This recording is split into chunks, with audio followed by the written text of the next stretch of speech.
नमस्कार सम्पूर्णमा हजुरहरूलाई हजुरको नेपाली भान्सामा स्वागत छ। आज म हजुरहरू सामु एकदमै हेल्दी घरमै सजिलोसँग बन्ने बिस्किटको बारेमा बताउन गइरहेकी छु। सर्वप्रथम त यहाँ मैले सानो कटौराको आधा कटौरा भेली लिएकी छु र यही कटौराको 2 कटौरा दुध लिनुहोस्। यो दुध चाहिँ पहिले नै उमालिसकेको दुध हो र अब 1 चम्चा घरमै बनाएको घिउ पनि हाल्नुहोस् र एकछिन तताउनुहोस् ताकि भेली र घिउ पग्लियोस् भनेर यसलाई उमाली राख्नु पर्दैन, मात्र पगाल्नलाई हो। अब 1 कप आटाको पिठो लिनुहोस् र आधा कप सुजीलाई पनि लिनुहोस्। सुजीले चाहिँ हाम्रो बिस्किटमा क्रन्चीनेस ल्याउँदछ। अब 1.5 चम्चा ड्राई फ्रुट्सको धुलोलाई पनि हाल्नुहोस्। यो चाहिँ अप्सनल हो। त्यसपछि थोरै बेकिङ सोडा र थोरै नुन पनि हाल्नुहोस्। त्यसपछि सबै सामग्रीहरूलाई मजाले मिक्स गर्नुहोस्। अब सबै सामग्रीहरूलाई मिक्स गरिसकेपछि अघि बनाएको घोललाई पनि हालेर सफा हातले मुस्दै जानुहोस् र एउटा डोको सेप दिनुहोस्। यहाँ तल चाहिँ मैले बेकिङ पेपर राखेकी छु ताकि डो बेल्दा नटासियोस् भनेर। यदि हजुरहरूसँग बेकिङ पेपर छैन भने घिउ वा तेलको पनि प्रयोग गर्न सक्नुहुनेछ।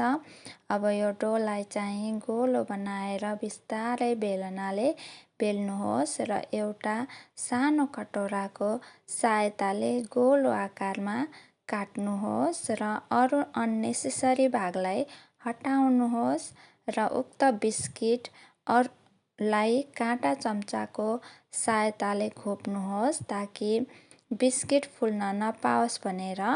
अब मैले प्रिहिट ओभनमा 150 डिग्री सेल्सियसमा 20 मिनेट बेक गर्न राखिदिए। यदि हजुरहरूको बिस्किट बाक्लो छ भने टाइमर बढाउन पनि सक्नुहुनेछ। हेर्न सक्नुहुनेछ हाम्रो बिस्किट बेक पनि भइसकेको छ र यो तातो बिस्किटलाई सेलाउन अर्को भाँडामा राख्नुहोस् ताकि बिस्किट क्रन्ची होस् भनेर। र ध्यान दिनुपर्ने कुरा चाहिँ बेकिङ पेपरमा हजुरहरूले तेल वा घिउ दल्नुहोला, नत्र बिस्किट टाँसिन सक्छ। र हेर्नुहोस् त कति क्रन्ची भएको छ। यदि हजुरहरूसँग ओभन छैन भने पनि नो वरिज, हजुरहरूले अलि पातलो गरेर बेल्नुहोस् बिस्किटलाई र एउटा थालमा घिउ वा तेल दल्नुहोस् र सबै बिस्किटलाई उक्त भाँडोमा राख्नुहोस्। मैले चाहिँ यहाँ बिस्किटको अननेसेसरी भागलाई पनि राखेको छु। अब एउटा प्यानमा नुन हालेर त्यसमाथि स्ट्यान्ड राखेर 10 मिनेट जति हाई फ्लेममा प्रिहिट गरेर उक्त बिस्किटलाई पनि सोही भाँडोमा राख्नुहोस् र ढकनीले छोपेर 20 मिनेट जति मिडियम टु लो फ्लेममा पकाउनुहोस् र 20 मिनेटपछि फेरि पल्टाएर 10 मिनेट जति पकाउनुहोस् र अब हाम्रो होममेड बिस्किट पाक्यो। हजुरहरूले पनि घरमा यसरी नै हेल्दी बिस्किट बनाएर खानुहोला। हवस्, धन्यवाद।